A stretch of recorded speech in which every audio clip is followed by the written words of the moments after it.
galera, mais um dia, mais um podcast e hoje um convidado especial é o Gideon. O Gideon veio aqui aceitar o nosso convite para poder falar um pouquinho sobre negócio, sobre franquias e essa semana aguarde aí, esse capítulo vai ser benção. Valeu!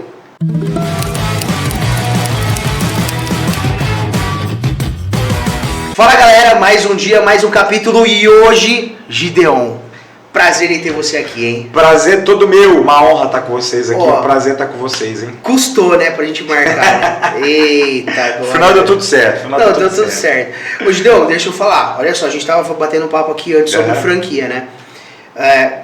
Hoje, como que começou? Quem que é o Gideon hoje? Qual que é o profissional? Fala um pouquinho sobre você, quem que é o Gideon hoje? A gente brinca, quem que é o Gideon da fila do pão hoje?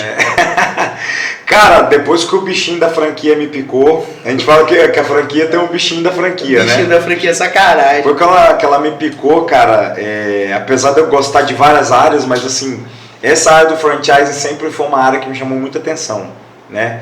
E aí eu fui galgando meus espaços desde o começo, eu comecei atendendo o franqueado na ponta, fui passando por vários setores dentro de uma franquia, até chegar, estou na minha terceira diretoria de franquia, diretor operacional, porque depois que você passa por todos os setores, você vai entendendo que todas as franquias, no final das contas, elas são iguais, né? São parecidas, né? Por mais que sejam produtos ou serviços diferentes, são bem parecidas. Muito. Cara, a micro, a média, a franquia de um ticket mais alto é muito parecida. Eu digo parecida de problemas, né? De problemas. Os problemas são muito parecidos. Os problemas de uma franquia. O que muda é o jeito como você vai fazendo, né? O ticket é mais baixo, outro ticket é mais alto. E o que vai mudando é o tipo de público que você vai atendendo, só que os problemas são muito recorrentes. Por exemplo. Exemplo. A maioria dos caras que compram franquia, a maioria esmagadora, não estou falando, né? A maioria que compra, eles acabam achando que achou a mina de dinheiro. Com certeza já passou por isso. Vamos lá. O cara compra uma franquia e ele acha que tá sentando a mina dinheiro. Exato. Mas por que ele acha que tá sentando? Porque na cabeça dele é o seguinte, uma coisa é você começar um projeto do zero. Tive uma ideia, vou começar a fabricar ou vou começar a importar caneca para eu vender. Então eu tenho que me preocupar com a marca, com a logo, com o marketing que eu vou colocar em cima daquela caneca, qual é o público que eu vou vender, onde eu vou vender aquilo, como é que vai ser. Então eu vou ter que começar a startar do zero esse projeto novo. Na franquia, tem-se então na cabeça às vezes das pessoas que tudo está pronto, é só eu abrir minha porta e fazer, e o negócio, uau! Funcionou, né? Abrir a porta, abrir uma loja, funcionou. O franqueado às vezes esquece que ele vai ter que gastar muita energia, porque agora ele é dono. Então tem muitas pessoas que vão para o lado do franchising, que essas pessoas, elas nunca empreenderam na vida e tem essa ideia, que é uma ideia errônea, né? Diferente de um cara, um investidor, ele já tem uma outra cabeça. Ele já sabe que vai ter que gastar tempo e dinheiro para poder ter o retorno, né? Por isso que as franqueadoras ela têm uma sensibilidade, né? Elas têm que ficar muito espertas com quem ela coloca para dentro da rede. Porque dependendo do nível de pessoa que ela colocar dentro da rede, ela vai ter problema. Ela pode fazer uma venda de uma franquia, só que ela vai ter problema depois com aquele cara. E problemas no quesito ele achar que vai ter um resultado diferente do que realmente é. Exato. Isso? Tá tudo pronto, é uma franquia, vou abrir e já era. Cara, tem um tempo para maturar, né? Tem um tempo para aquilo acontecer, e ele tem que entender que vai ter muita energia, muito trabalho para aquilo dar resultado. Você pega uma franqueadora aí que está andando em shopping, de alimentos, por exemplo, ou de chocolate, vai lá para não ficar falando nome de nenhuma aqui, você pega e você fala, já é famosa, já estourou. Cara, teve um tempo para ela ganhar um nome naquele lugar. Entendi. Então tem muito trabalho a ser feito. O problema é que as pessoas acham que por você ter adquirido uma franquia, ela já vem com um pacote completo com um bônus de caixa no positivo, né?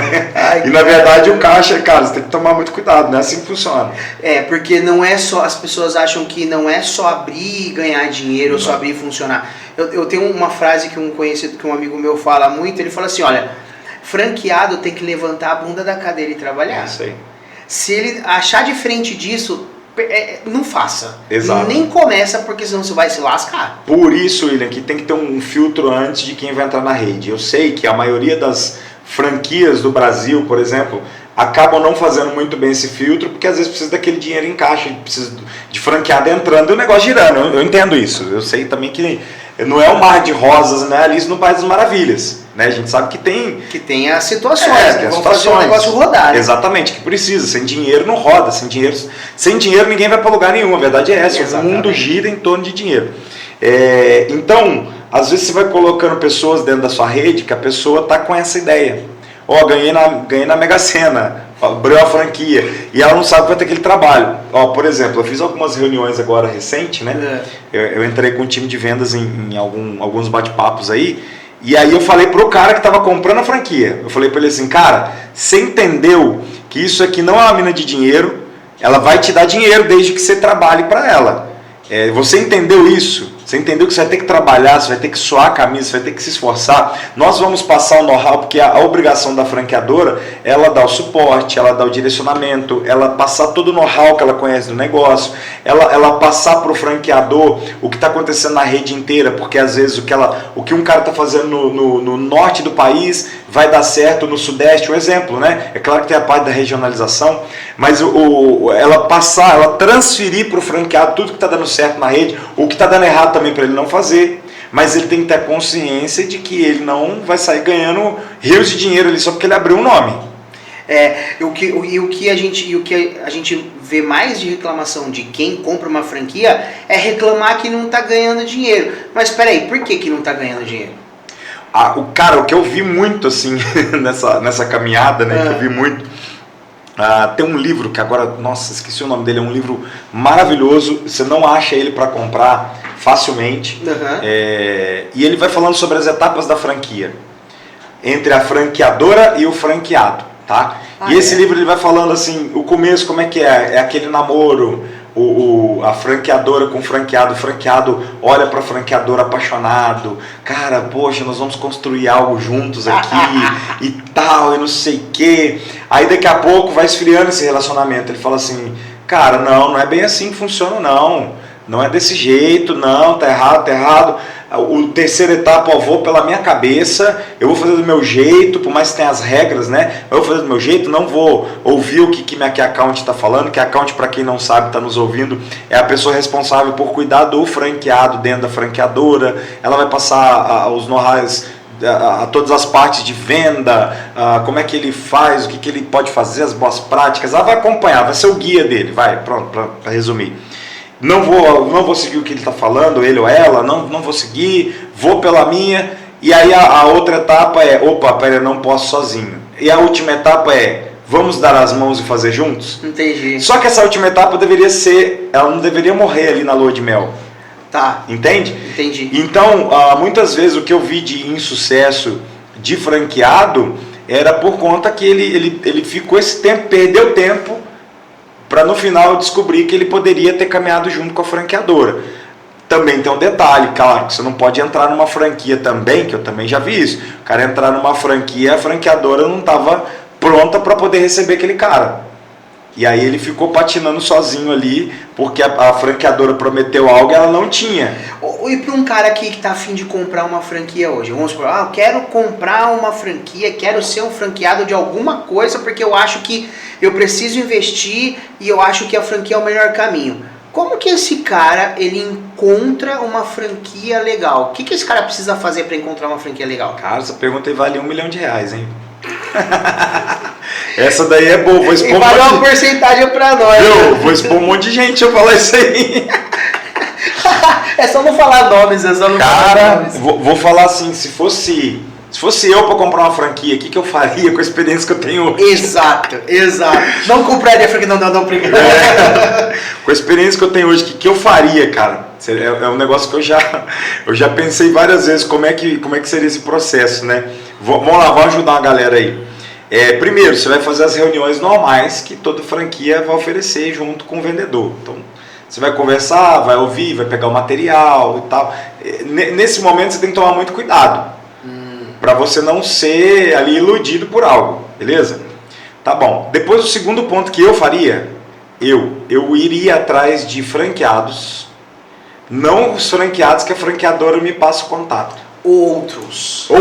Ah, entendi. Eu iria atrás não de é outros. Aquela que tá na costa. Não, jamais. É outros. Outros franqueados. Eu iria atrás eu conversaria com, dependendo do tamanho do negócio, vai lá. Porque também, vamos lá, gente, você é um investidor, você não tem tempo a perder e o investimento é muito mais baixo do que isso que eu vou falar agora, de dor de cabeça ficar indo atrás, você vai mais rápido, você vai atrás de alguns franqueados. O investimento é muito alto, o que você tem que fazer? Eu iria atrás de uns 10, 15 franqueados. Diferentes, e eu acharia esses caras. Entendi. Busco esses franqueados, vou lá e converso com eles. Converso com eles e faço o meu filtro a partir do que eles falam. É lógico e óbvio, gente, nem todo mundo vai estar numa rede feliz. Você vai com certeza encontrar alguém que é dono de uma franquia gigante, que o cara está infeliz e vai meter o pau na franqueadora. Você tem que também ter esse filtro que nem todo mundo está dentro da franquia está feliz, beleza? Não vai ser 100% não de felicidade ali, né? Exatamente, por isso que eu ia atrás de bastante diferentes regiões, né? Para eu poder fazer a minha análise completa. Pô, peraí, qual que foi o resultado? Tem mais gente positivo do que negativo? E não é positivo de tipo falar bem da franquia. É positivo de, assim, cara, como é que você está? Você está performando? Quais são as dificuldades? Quais são os problemas? Quais são os desafios? Esse cara me respondeu isso tudo. Depois eu falar assim, beleza, qual que é o tempo de resposta da franquia com você?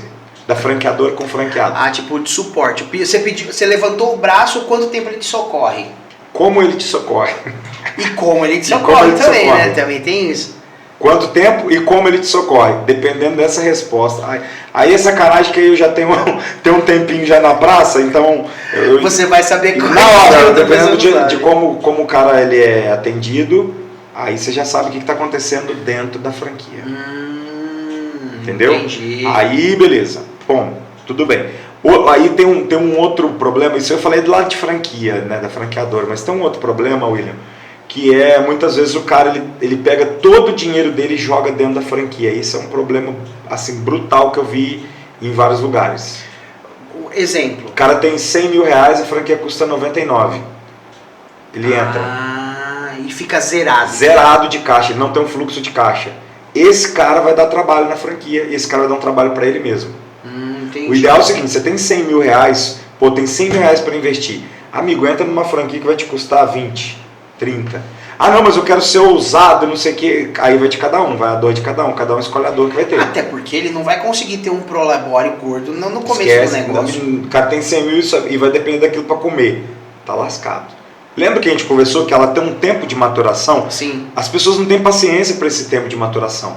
De novo, elas acham que estão comprando algo que já explodiu. Uau, já deu certo. Compra hoje, monta amanhã, ganha dinheiro depois de amanhã. Cara, não existe. Isso, entendeu? Isso não existe. Nós temos que ser realistas, nós estamos no ramo do franchise, a gente tem que ser realista, porque as pessoas não podem ficar entrando enganadas. Porque tem um outro lado, William, o cara que não entra enganado, esse cara é maravilhoso, cara. O cara que não entra enganado na franquia, ele é maravilhoso. Esse cara vai performar, esse cara vai dar certo. Olha só, esse negócio de investimento é bem verdade, porque as pessoas elas acham que franquia você entra ganhando dinheiro. Não, você até entra ganhando dinheiro, dependendo da situação, você já entra performando, mas... Ó, vou dar um exemplo que aconteceu aqui num franqueado nosso, sem falar nomes, né? Sim. Franqueado nosso, ele entrou sem capital de giro.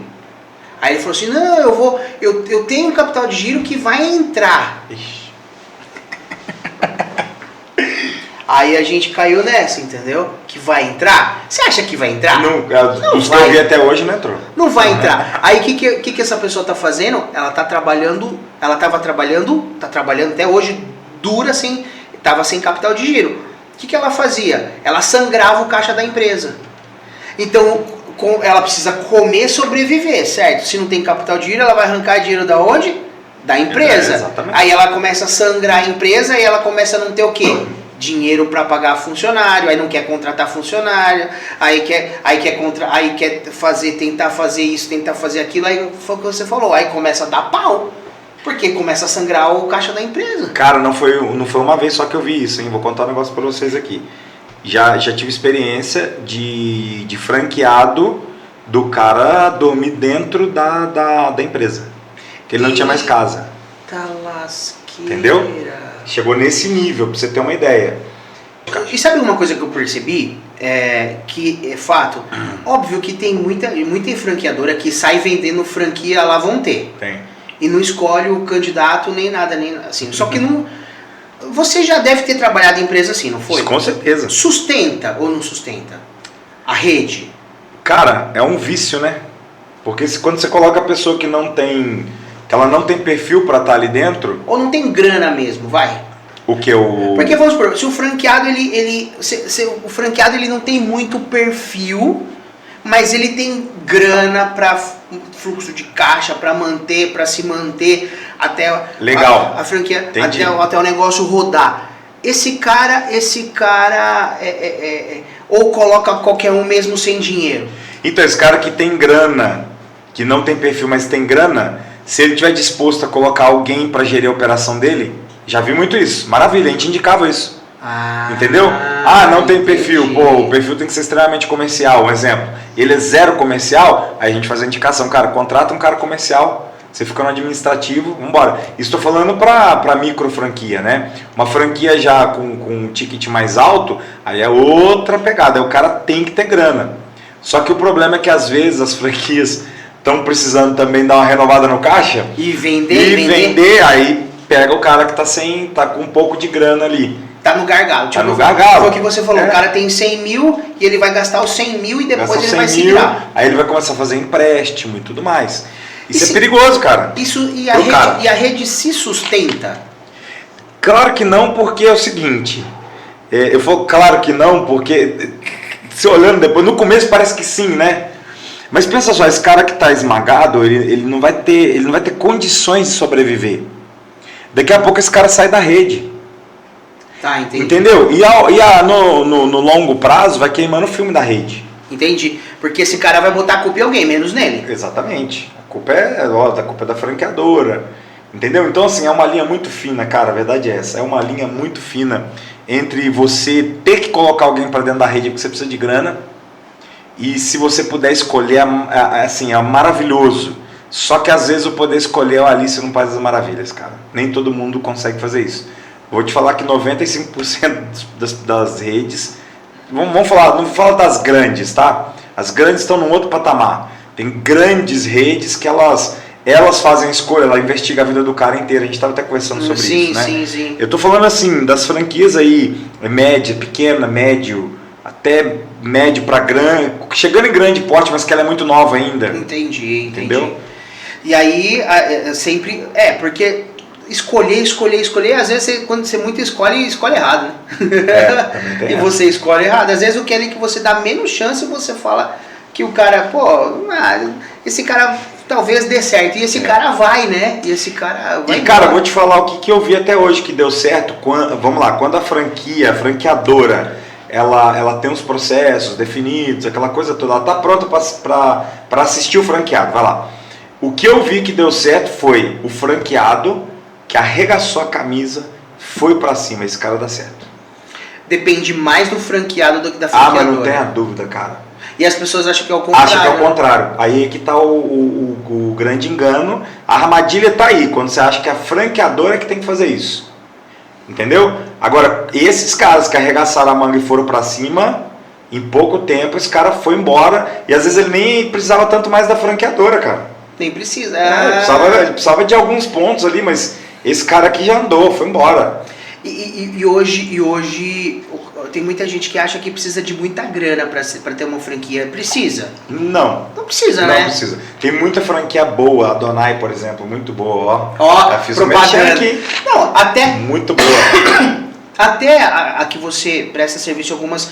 O investimento quanto que é? Por exemplo, a que eu estou dirigindo hoje, o investimento dela é R$16.900. Pô, então... 16.900. Tem muita oportunidade. Né? E assim, é o que a gente estava falando, né? O retorno disso aí em 6 meses você já pagou tranquilamente. E você já começa a colocar dinheiro no bolso. Então, tem gente que em menos tempo. É o que eu falo, o cara que arregaça as mangas e vai, tem nego que faz muito mais rápido isso aí. Muito mais rápido. Que consegue trazer o retorno do investimento muito mais rápido. É o cara que a ficha dele caiu, né? De tipo assim, poxa, eu não vou ficar esperando vir até mim, eu tenho que fazer. Por mais que é uma franquia, tem um know-how, tem um conhecimento, tem atendimento, tem as pessoas que vão me ajudar, mas eu tenho que fazer. Esse cara performa rápido. Eu não dependo de ninguém e vou embora. Vou embora, vou fazer acontecer. Por exemplo, quando você foi abrir a Donai empresa, você teve que fazer isso. Sim. Por isso que ela deu certo. Não depender de ninguém e vou embora. Você teve que falar, cara, ou eu sou eu, é Deus em primeiro lugar, mas ou eu vou estar fazendo aqui ou o negócio não vai. E arregaça a manga e vai embora, né? Cara, sábado, domingo, feriado, não foi? Muito, até tarde, até noite, madrugada. Viu, a gente tava conversando, eu tô conversando aqui, mas uma coisa muito, um insight muito maluco. Existe alguma profissão, existe algum consultor que, vamos supor assim, vamos lá, eu saí de uma empresa ou eu tenho uma grana para investir. Existe alguém, ou você conhece alguém que fala que eu posso, que a pessoa possa procurar para ajudar ele a procurar outras franquias? Sim, tem. Tem. Que legal. Tem gente que é especializado nisso. O cara fica procurando franquias, as franqueadoras. Vou te dar um exemplo. Ó, eu poderia fazer isso com muita humildade, né? Tô falando assim, eu poderia. Ó, você que quer comprar uma franquia, Gideon. Mas aí eu vou falar pra você, é um trabalho muito intenso, né? E extenso. Isso aí é legal quando você pega grupo de investidores. Aí é legal você trabalhar nisso daí. Tem um amigo meu que estava fazendo isso. Então o que esse cara vai fazer? Ele vai procurar franquias e começar a fazer reunião com os caras. E ele vai fazer as perguntas certas. Porque quando você conhece os bastidores, você sabe as perguntas certas. Você conhece o caminho das pedras, conhece, né? O caminho das pedras. Ainda você conhecendo, ainda tem a margem de erro, gente. É normal. Sim. Faz parte. Mas tem gente que é especializado nisso. O cara pega ele pega um grupo de investidores e aí ele fica caçando as franquias. Daqui a pouco ele fala, cara, essa daqui dá rock. Essa aqui dá. Vai nessa daqui. Aí os caras vão nela. Entendeu? Tem gente que faz isso. Que louco, né? Porque assim, querendo ou não querendo, quem não tá nesse mundo de franquia, se ele quer comprar uma franquia, ele pode buscar alguém que pode assessorar ele a buscar uma franquia para ele poder investir, Exato, né? Exatamente. Mas, gente, assim, tem que conhecer bem a pessoa também que tá fazendo essa ponte. Entendeu? Tem que conhecer bem. O ideal que eu faria é o que eu falei, eu iria atrás dos franqueados para sentir a temperatura da rede, faria um filtro que nem tudo são flores, aí eu vi ali, os caras estão falando que tem dificuldade, mas estão conseguindo ir para um caminho legal, legal, vou nessa franquia. E agora a gente falou do lado estranho, né, do negócio, e qual que é, e na sua visão, qual que é a vantagem de uma pessoa abrir uma franquia? Cara, normalmente quem vai atrás de uma franquia é uma pessoa, assim, tem tudo que é perfil, mas vamos lá. O cara nunca empreendeu na vida. Para ele começar um negócio do zero, ele vai gastar muito tempo e muito dinheiro. Esse cara, o ideal dele é ter uma franquia. Porque Entendi. A franquia já trilhou esse caminho lá. Para ele, né? Para ele, entendeu? A franquia já fez a validação da marca, a validação do produto. Até porque, assim, é claro que é uma coisa que não é muito fiscalizada no Brasil, mas só para a gente entender. A teoria da franquia é um negócio que deu certo, foi validado, comprovado, por isso ele virou franquia. Essa é a teoria da franquia. Sim. Então a franqueadora, ela teve um negócio, ela validou, foi comprovado que tem sucesso, beleza. Ela toca para frente e abre para outras pessoas entrarem nesse projeto. Então esse cara que nunca empreendeu, o ideal é ele procurar uma franquia para ele poder empreender. Porque ele vai ter dor de cabeça, as dores de cabeça dele vão ser reduzidas. Porque a franqueadora já quebrou essa pedra lá atrás. E já traçou o caminho. Traçou o caminho. Então se ele seguir o que a franqueadora está passando, a probabilidade dele dar certo é muito maior do que ele puxar o negócio sozinho. Entendi. E foi o que você falou, seguir o que a franqueadora está orientando. Exatamente. Porque tem gente que compra a franquia e quer fazer do jeito dele. Lembra que nós falamos do livro lá, que no final, acho que era we, que eles falavam que é nós, né? No final, quando o franqueado entendia que a franqueadora era um parceiro e não rival, e não um inimigo mortal, que tinha que dar as mãos, ele dava certo. Então, realmente, se o franqueado... ele entender que ele tem que caminhar de mãos dadas e seguir ali o que está sendo falado. Gente, é muita guerra de ego, vou ser bem sincero com você. Guerra de ego. É muita guerra de ego. Porque o cara, ele falou assim, não, eu acho que não é esse caminho. Eu vi muito isso, tipo assim, cara, tava claro, era só fazer A, B, C, ia dar certo. Não, eu acho que não, porque eu prefiro fazer desse jeito, de outro ele quebrava a cara. Por quê? Ego. De não seguir à risca o que ele comprou. Na verdade, ele comprou o know-how e não quer seguir o know-how. Exato. Cara, é muito doido isso. Né? O cara tem que entender assim, cara, eu comprei esse know-how. Entendeu? Comprei. Pô, se eu comprei, o que eu vou fazer? Cara, vou seguir. E o problema é que ele seguiu 1 mês, 2, depois eu vou pela minha cabeça. Aí no final falar, poxa, por que eu não ouvi? E às vezes põe a culpa na franqueadora, que ele não seguiu, ele não correu e ele põe a culpa na franqueadora, né? Exatamente. E a franqueadora querendo, fazendo das tripas o coração para atender o cara, para ajudar o cara, que é o que eu vi muito, né? Que a gente tá falando das key accounts, que são as pessoas que vão pegar na mão do franqueado e caminhar com ele durante todo o tempo. Eu via muitas fazendo reunião, até hoje eu vejo, né? Eu vejo fazendo reunião e tal, e o cara faz isso. Daqui a pouco o cara faz tudo diferente, quer jogar a culpa nela. Mas aí você vê o atendimento, pô, ela fez certo, mandou fazer certo, mas aí o ego é um inimigo no mundo corporativo, cara. É o que eu falo, né? Cara, eu dei palestras aí, inclusive dei palestra na Unilever, em algumas empresas aqui, foi bem bacana, bem legal. E aí quando a gente tava falando sobre ser diretor, né? Algumas pessoas ficam assim, caraca, pô, o cara chegou a ser diretor, não sei o quê. Cara, se olhando hoje... É ego, cara. Tem muito ego no mundo corporativo. Eu sou o CFO, CEO, sou... Se lascou.